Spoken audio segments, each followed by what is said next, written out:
Ashton Onhan, what are the essential items, or what items do persons need to have in their homes or in their hurricane preparedness kit? Okay, so we have your batteries. You have to have your batteries right there. Flashlights, your lamp, and the oil. We have a portable stove, your butane gas, and you have your candles in front. So those are more of the essential items. This has been another ZNS Hurricane Readiness Tip to prepare you for the storm. We are here in the time of need. There's no discrimination. The mission is to relieve the suffering. We volunteer, we deliver care. With donors and partners, we're always here to turn compassion into action. Protecting life and health with our training throughout the years. We empower to heal the world. There is hope, assistance with disasters. There is shelter and love for our people. We can work together to help those in need. So volunteer with us and donate to show you care. There is hope, assistance with disasters. There is shelter and love for our people. We can work together to help those in need. So volunteer with us and donate to show you care. Together, let's build a more resilient Bahamas. Community farming for food security. Climate programs suited for our island country. Together, let's build a more resilient Bahamas. This message brought to you by the Bahamas Red Cross Society in conjunction with the Broadcasting Corporation of the Bahamas.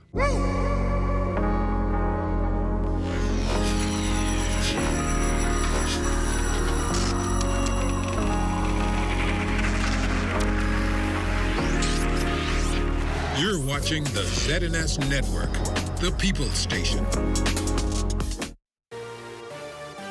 Coming up in the Bahamas tonight, the weekend edition, new roads for Exuma, 2 traffic fatalities in the Family Islands, a weight loss device hoping to give thousands a new lease on life, and in sports, Bahamian sailors make history. The Bahamas tonight, the weekend edition, starts now. The Bahamas among many countries to benefit from new funding for vulnerable communities hit hard by climate disasters. Good evening, I'm Jiminita Swain. Welcome to the Bahamas Tonight, the weekend edition. Thanks so much for joining us. The Loss and Damage Climate Fund reached between countries at the recent United Nations Climate Change Conference, or COP27. The new initiative provides a funding mechanism to compensate poor countries from climate-induced disasters. Developing countries made strong and repeated appeals for the establishment of this fund to compensate countries that are the most vulnerable to climate disasters, yet who have contributed little to the climate crisis. We live with climate impacts daily, and these impacts are becoming unbearable.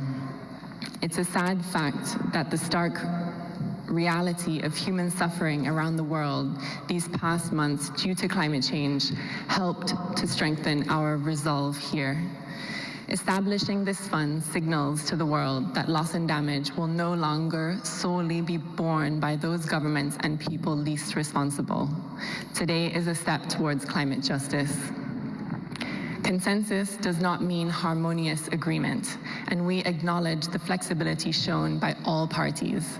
In particular, we commend the Group of 77 in China and the chair and the 194 members for the solidarity and resolve that made this momentous outcome possible. The 2022 United Nations Climate Change Conference, also known as COP27, attracting some of the world's most powerful leaders and environmental activists to formulate plans to reduce global emissions and stave off further global disasters. A United Nations report released last month shows that while countries are bending the curve of global greenhouse gas emissions downward, these efforts remain insufficient to limit global temperature rise by 1.5 degrees Celsius by the the end of the century. Prime Minister the Honorable Philip Davis told world leaders to get smart and move quickly at addressing the systemic risk of climate change. He also challenged multilateral banks to play a crucial role in scaling up financial options that will provide real solutions. Now from police, a Sunday morning traffic accident on the island of Andros claiming the life of a 60-year-old Queens Highway woman. Police say it happened sometime around 12:35 a.m. in the area of Low Sound. Officers responding to a scene where they met a pink Nissan Note crushed on the vehicle's front end. Further investigations reveal a business establishment in the area of the wreck also showed signs of damage. Back in the capital today, a convoy of police vehicles accompanying the body of a police officer killed in Acklins yesterday in a traffic accident there. A team of traffic investigators flew to the island to assist with investigations. Reports state that the officer was driving a white-colored police vehicle north along Kings Highway in Salina Point when he reportedly lost control, causing the vehicle to overturn. Medical personnel reported the officer dead at the scene. In other news, Exuma's local economy getting a big boost with the construction of new roads, highways, and improved infrastructure thanks to Bahamas Striping Group of companies. Our Desmond Sanders visited that island recently and provides us with a preview. A smoother, faster commute for thousands of Exumians. 50 workmen from Caribbean Pavement Solutions, a subsidiary of Bahamas Striping Group of companies, constructing new roads, expanded corridors, and creating enhanced traffic markings. A $60 million road pavement and improvement initiative between Bahamas Striping and the government. The road works being carried out in Mount Thompson, Georgetown, and Moss-Town, and at this major corridor constructed several months ago in Hoopers Bay, Exuma. Managing Director of Bahamas Striping Group of Companies, Alan Albury. We've completed this corridor some months ago, and what you see going on in the background is we now have the striping, which we call the icing on the cake, so to speak. And so we're putting in the center lines, which delineates the lanes for the flow of traffic, as well as they will be installing the reflective cat eyes. Just want to point out that there are typically two materials that you can stripe the roads with. One is the high-grade traffic paint, and the second is thermoplastic. The thermoplastic lasts for a very long time. You get 5 to 7 year lifespan out of it. It is being glass beaded so that oncoming traffic at nighttime, once the vehicle lights hit the markings, it's going to create the reflective lines to ensure that we are improving the safety of the motoring public, and certainly for the pedestrians and or those that are on bicycles or other modes of transportation. Since the project started several weeks ago, over 60 miles of roads have been paved and constructed. Road drainage systems have also been created for better traffic flow during a torrential downpour. Exumians can be extremely proud to know that they're getting roads built to international standards. And in instances where the roads had deteriorated in some areas to less than 18 feet in width, and where possible, we've been able to restore the roads back to 24 feet across so that you get proper traffic lanes. And we're also added in the verges, which is 5 feet on both sides of the roads where possible, to ensure that you have a clear line of sight. And so all of these improvements, in addition to the infrastructure component, which includes the culverts, installation of culverts to divert water and storm drainage, as well as the storm wells, those are all being installed. So we're really excited about this project. And when it's all done, all the street signs are going to be in, the striping will be done, lines are in the road, reflective markings. I mean, it's going to be absolutely amazing. The roadworks comes at an opportune time as Exuma experiences an economic rebirth. Some $1.2 billion of investments in the pipeline for that island. Town Planning Chairman for Exuma, Kenneth Nixon, and General Manager for Sandals Emerald Bay Resort, Jeremy Mutton, thinks the project bodes well for tourism and the local economy. In town planning, we always figure that something that is moving forward is better than what we have. And so being the construction of this road is a vast improvement of what we had, the road we had before. And so the job they are doing right now is superb. It's having a big impact already.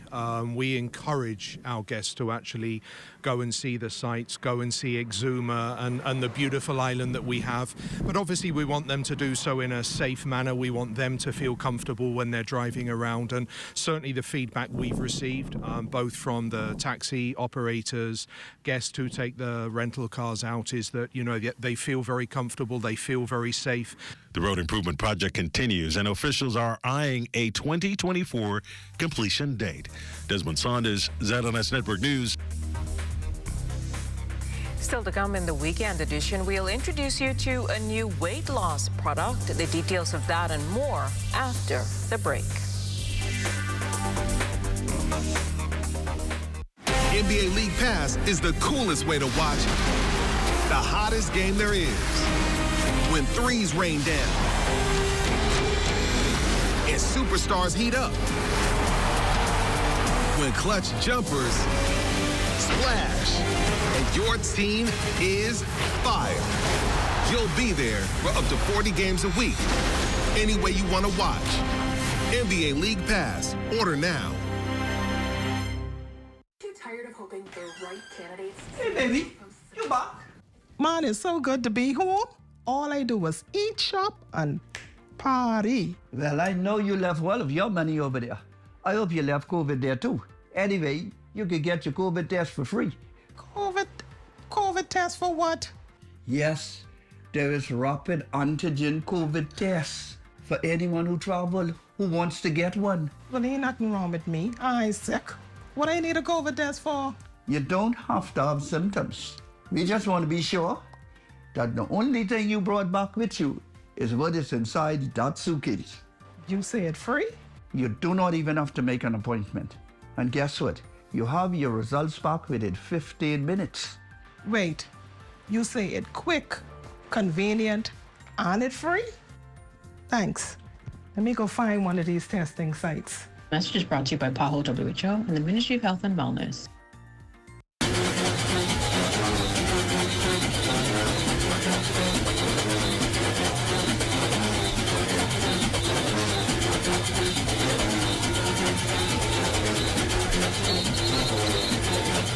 Is brought to you by Sun Oil Limited Shell, fueling journeys that matter. Thanks for staying with us. While COVID numbers continue to rise in the region, officials of the Pan American Health Organization warning of a possible increase of a triple threat of respiratory diseases.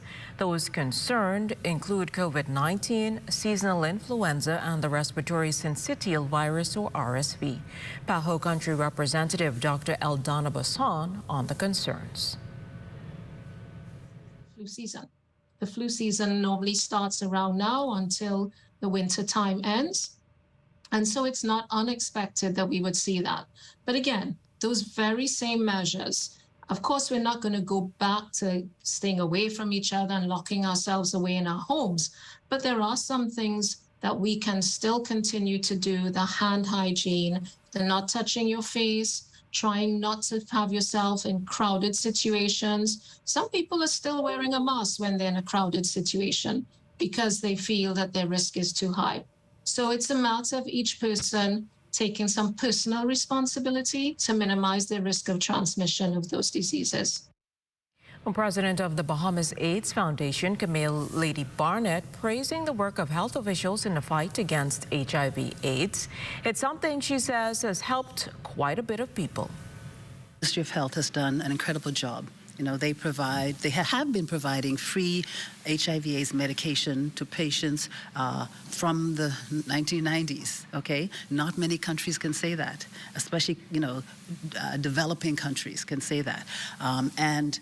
The rate of infection has gone down, you know, number of new cases has gone down, the number of deaths as a result of AIDS-related causes has gone down.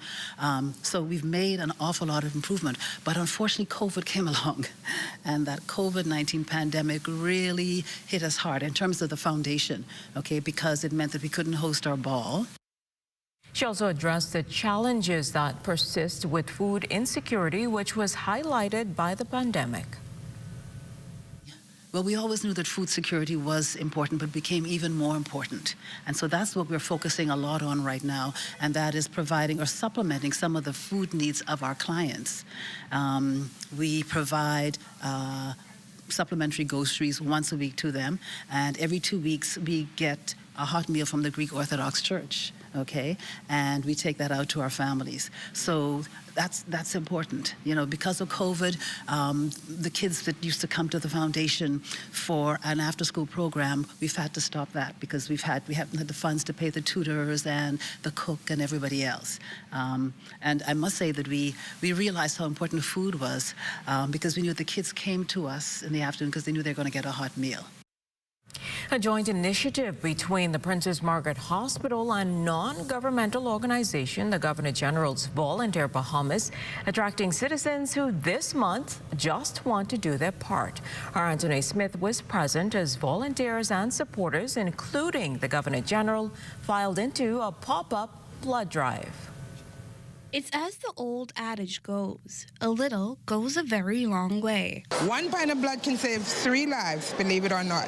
And for that reason, many have found themselves at the Mullet Marathon Saturday, doing a courageous act of service, doing their part to save a life. It's all a part of the Bahamas Observe National Volunteer Month, with quite a number of initiatives driven by the Governor General's Volunteer Bahamas. There are already so many hundreds or thousands of Bahamians that volunteer every day, but you know, we can always use more. The only way a country can advance is for people to give of their time without expecting reward to some degree. And so we're just here to promote that idea. The drive comes as the Princess Margaret Hospital has faced blood shortages in the past. It's one of the products that we don't make, and it's something that we desperately need. It's with that in mind that volunteers stepped up, heeding the call, among them a member of our very own BCB team. We can't realistically talk about something that we believe in and not participate actively. And so we're here today because we wanted not only to show our support, but we wanted to give some blood so that the platform and the program knows that we're committed. And it's with this that officials and volunteers alike hope others will be inspired to get involved too. The thing is, when we volunteer and we give back and everybody does a little, it means we get a lot done. Yeah, we always think somebody else is going to do it, but if you're doing it, you're making the difference. You matter. You're filling that void. And if you're only helping one person, you would have done all that you need to do. Everyday citizens everywhere are encouraged to lend their hand for the remainder of National Volunteer Month and even more onward. For the Bahamas Tonight, I'm Antoine Smith. In other news, frustrated because your weight loss method isn't working? Well, maybe you should consider the latest product and process being used, Allurion. 5 years on the market and used in 60 countries, including Latin America, Europe, Canada, and the Middle East nations. Allurion uses a balloon, water, and an app to promote weight loss. Executive Director of Sales for Latin America, Andrews Baludio, explains how the process works. Very simple process, okay, which consists in a capsule that contains a very thin balloon which is attached to a catheter that is swallowed by the patient, and it gets to the stomach fundus. And once you get there, through an X-ray, you confirm the position of the balloon, and once in the right place, we start to filling it with 550 mLs of distilled water, and then the balloon gets to this size. It sits here in the gastric fundus, okay? And in about 16 weeks, this valve will open itself, the solution will come out, and the balloon will pass us naturally. Within that period of time, 16 weeks, the patient can lose between 10 to 15% of their total body weight loss. Through the use of technology, physician and patient can simultaneously monitor the weight loss process, and with less than 0.02% of patients showing adverse effects, Baludio touts the benefits of Allurion. it helps the patient to become healthier, okay? Because it's like as we call it, take a vacation from hungry, okay? Or take a break from hungry. You will feel satisfied. You will not be eating as much as before, and that allows you or enables you to start doing exercises and have a different approach towards the way you were living before. A new book released by a Bahamian author titled Glory, A Journey into African Royalty. The book or author recently visited our ZNS News studios to talk more about the book. I know usually when we think of our history, we think of slavery and tribesmanship and all this other stuff, but we came from actual royalty, you know what I'm saying? And that's what the whole book entails. The book just breaks down 4 kings, 4 queens, and it shows like a path of glory that shows our history in a beautiful way. In a nutshell, author Mario Sasha Woodside shares what his new book, Glory, is about. He's hoping to remind people about who they are through their history. He recently visited the ZNS News studios to share it with us. It's not a lengthy read, but an impactful one. Woodside's book targets audiences 13 and above. It does deal with somewhat mature topics like, take for instance, Shaka Zulu. At a certain point in time, when his mother passed away, he lost his mind and plunged the nation into a whole state of madness, and they had to kill him. So with a topic so deep like that, I wouldn't think it wouldn't be appropriate for children. Too young, so that's why I'd say 13. All and simple because I try to make it a very simple read because it's a very complex topic, but I don't want people to be afraid of it. I want it to be something that they dare to try and see a reason for. And the reason why I wanted to see the utility in it is because once we know this information, you wouldn't look at your brother and sister the same. You wouldn't even look at yourself the same. You would realize you came from a high lineage. He said it took him about a year to write the book, but it summarizes years of research. Each entry has a quote from a musical artist, but the renderings of the kings and queens are eye-catching as well. A young guy called Craig Culmer. He goes on Facebook as Master Craig Culmer. He's a genius of a young artist. I mean, I like his style, and it's pretty nice. It gives this whole almost ancient feel to it. For now, the book is online, but Woodside says he's working to have it placed in local bookstores. As we head to the break, we'd like to thank all of our viewers watching us live on our social media platforms. And just in case you missed the news, be sure to head there to catch up. Stay with us. Sports is up next after the break.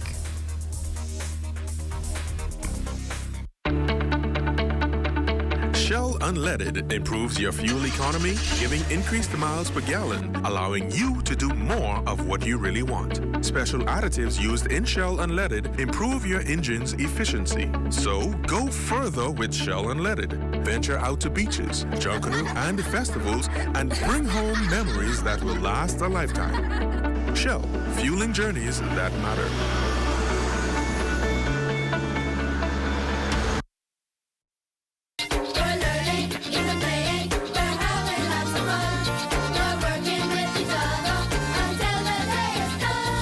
These are the government ministries and departments who want you to see the positive difference underway in the public service. During National Public Service Week, Career Fair Day held at the Mall at Marathon, an exhibition showcased opportunities available in the public service. Minister of State for the Public Service, Pierre Glover-Roll, said reform of the public service will include digitalization of all human resource management and document management processes. Training is also included. The first new training initiative was launched a few months ago as we enrolled applicants in the Public Service Professional Engagement Program, also known as PSPEP. Trainees in the first 2 cohorts of the program are already receiving their 1-year on-the-job training at various public and private sector organizations throughout the country. At the end of this 52-week training period, those who receive strong evaluations by their managers will be brought on as full-time public servants. So what does that mean? Everybody is not going to just be absorbed. It means that those who perform well, those who perform at their optimum, because we want to ensure that we're attracting the best and the brightest to the public service.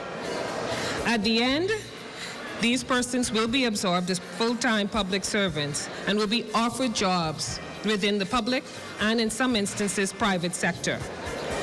The recruitment and placement of differently abled persons has been a great win for the PSPEP program. For Ed Talk, I am Vaughn Albury.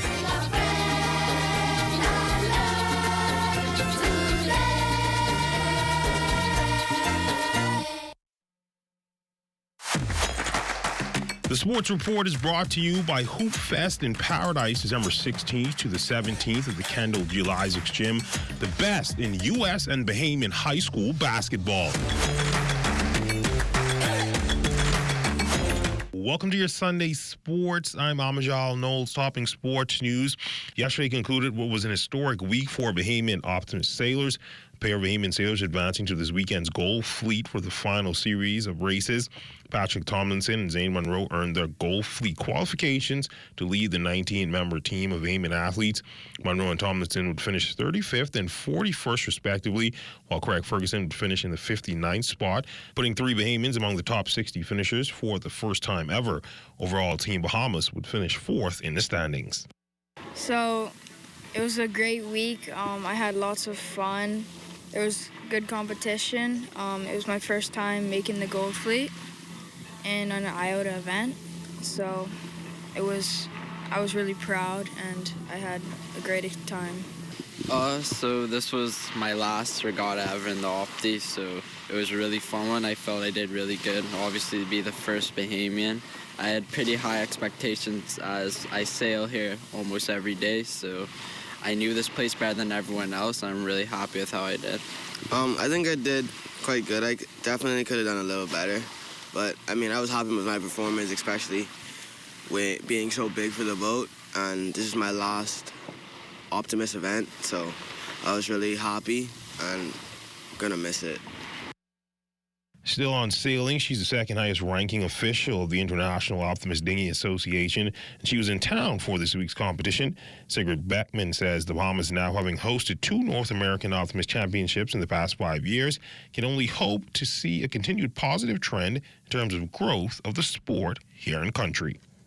For the COVID pandemic, and you had just gone through Dorian, which had devastated some of the islands, and we saw a lot of camaraderie and a lot of support from the other countries, and the event that you set up 3 years ago opened the doors for more level, more interest, more support, more children interested, more parents bringing it more and more. So you come 3 years later and the results are quite impressive. So I'm pretty sure that after this event, you'll see even more improvement in all fields, not just the numbers of kids, but the interest, the infrastructure, the everything. It's just incredible how it just explodes. So I'm pretty sure you'll be very happy in a few weeks when you can find the assessment after this, and in a few years the double whammy of the first North Americans and then the second one, not back to back but in a very short time. The Marquette women's basketball program earned its highest ranked win in program history against number 3 Texas in its opener at the Battle for Atlantis women's tournament yesterday. Head coach Megan Duffy's squad defeated Texas 68-61, all while never giving up their lead. Senior guard Jordan King led Marquette with 25 points, while junior guard Rose Nkumu added 16 points in the victory. The last meeting between the two programs was a decade ago in 2011, where Marquette defeated Texas in the first round of the NCAA tournament 68-65. And in Game 2, Gonzaga stayed on the attack, particularly on the glass, and in spite of a bevy of turnovers, the result was a takedown of number 6 Louisville and the second straight upset of a top 10 team to end the first round of the Battle for Atlantis women's tournament. Brianna Maxwell scored 21 points, while Eliza Hollingsworth added 18 to help the Bulldogs beat the Cardinals 79-67 in overtime on Saturday night. A win that came immediately after Marquette's win against number 3 Texas, and just as the Golden Eagles in their game, the Bulldogs marked the highest-ranked opponent they had beaten in program history.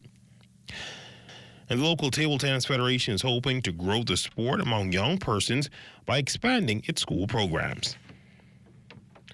Very near future, we have this talk of Bahama Games coming. We would like to be included in that. And certainly, from what you can see here, we are well represented, and this is only half of the schools that are here today. Which schools are involved already? Ellen W. Young Juniors, there's Kings Bay Academy. You'll notice our largest school is St. Andrews. All right, but we have tables in pretty much all of the public, intermediate, junior, and senior schools. All right, we just have to get the interest to the point where they'll come out and play. And that's when we look at sports on this Sunday. A check on weather when we return. The Sports Report was brought to you by Hoop Fest in Paradise, December 16th to the 17th at the Kendall Geologics Gymnasium, the best in U.S. and Bahamian high school basketball. Welcome to the all-new CBS Pro Store.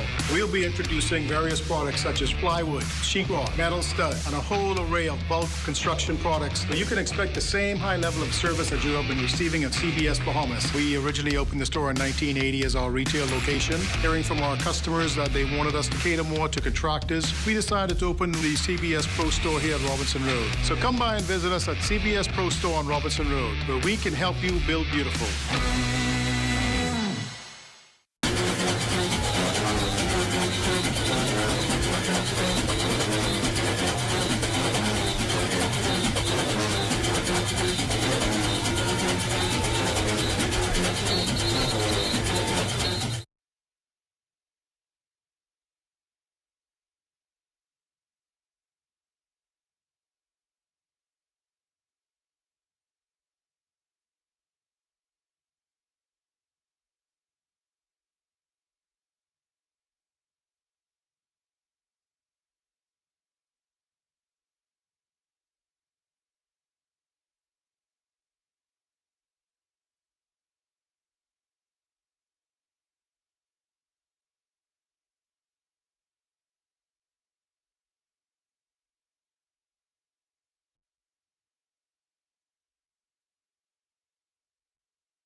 You're watching the ZNS Network, the People's Station.